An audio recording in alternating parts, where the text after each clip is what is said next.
What's up guys, aku Fazli. Okey baik, video kali ni aku nak tunjuk korang cara paling senang buat bunga di Adobe Illustrator. Tapi sebelum tu, aku nak minta korang like dulu, komen dan share video ni dan subscribe Gramixx TV di YouTube. Okey, jom mulakan. And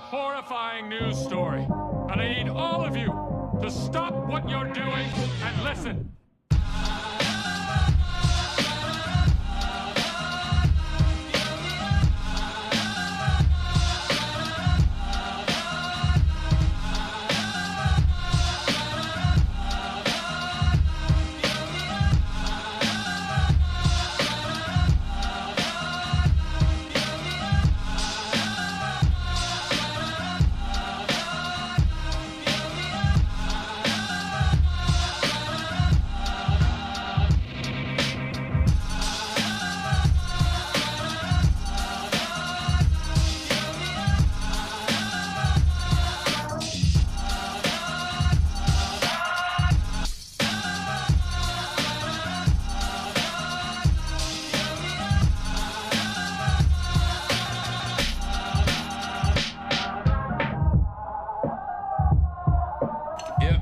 It's made with bits of real panther, so you know it's good.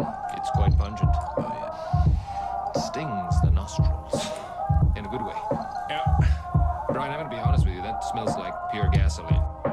60% of the time, it works. Every time.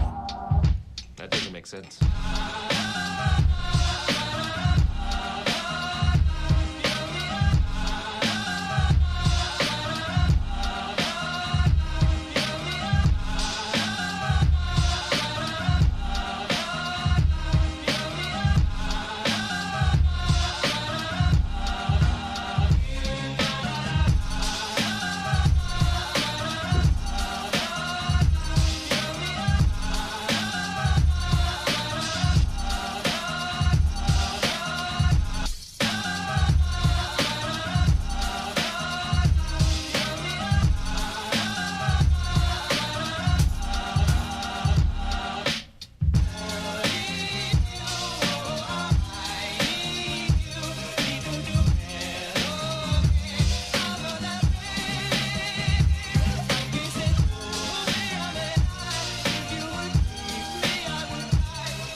Itu saja sharing video untuk kali ni. Jangan lupa like, komen, share video ni dan yang penting subscribe Gramixx TV di YouTube.